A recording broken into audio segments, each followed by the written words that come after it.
अजा एकादशी का महत्व। अर्जुन ने कहा, हे पुंडरीकाक्ष, मैंने श्रावण शुक्ल एकादशी अर्थात पुत्रदा एकादशी का सविस्तार वर्णन सुना। अब आप कृपा करके मुझे भाद्रपद माह के कृष्ण पक्ष की एकादशी के विषय में भी बतलाइए। इस एकादशी का नाम क्या है तथा इसके व्रत का क्या विधान है? इसका व्रत करने से किस फल की प्राप्ति होती है?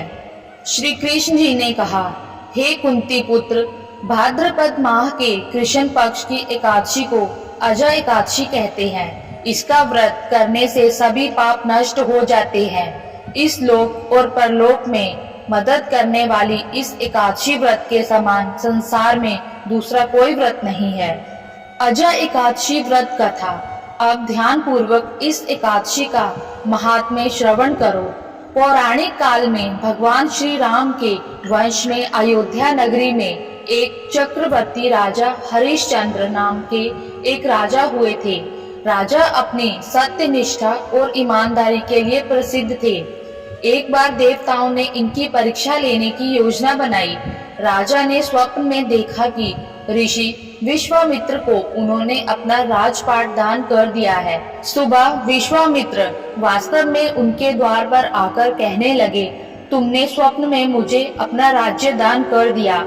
राजा ने सत्यनिष्ठ व्रत का पालन करते हुए संपूर्ण राज्य विश्वामित्र को सौंप दिया।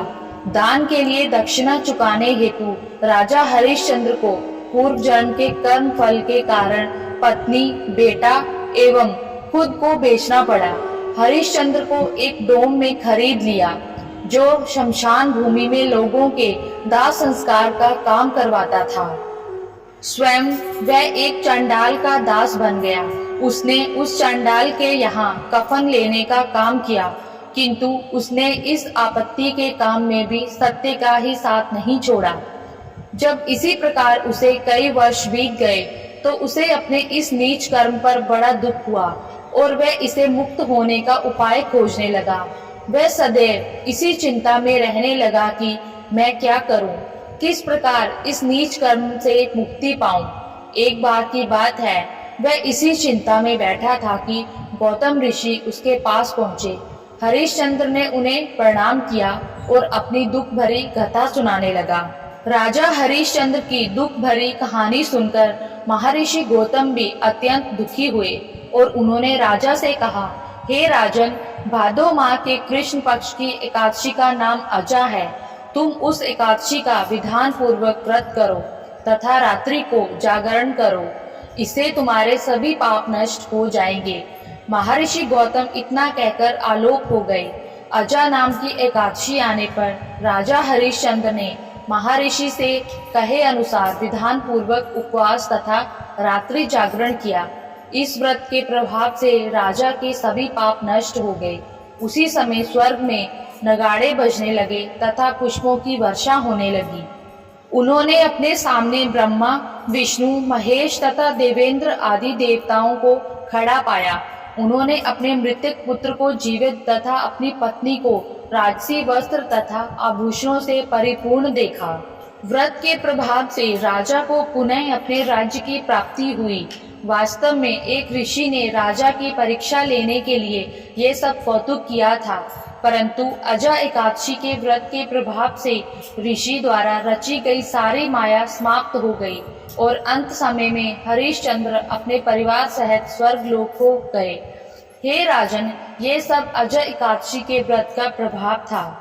जो मनुष्य इस उपवास को विधान पूर्वक करते हैं तथा रात्रि जागरण करते हैं, उनके सभी पाप नष्ट हो जाते हैं और अंत में वे स्वर्ग को प्राप्त करते हैं। इस एकादशी व्रत की कथा के श्रवण मात्र से ही अश्वमेध यज्ञ के फल की प्राप्ति होती है।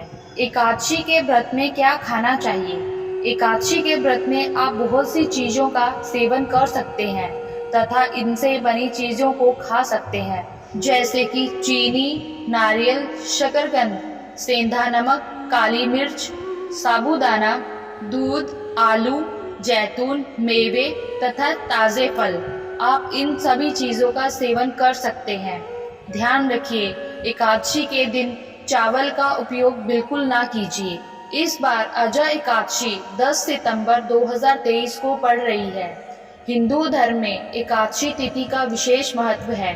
एकादशी तिथि प्रत्येक माह में 2 बार आती है और पूरे साल में 24 एकादशी तिथि होती है।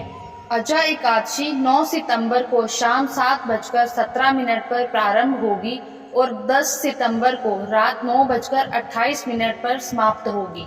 धन्यवाद।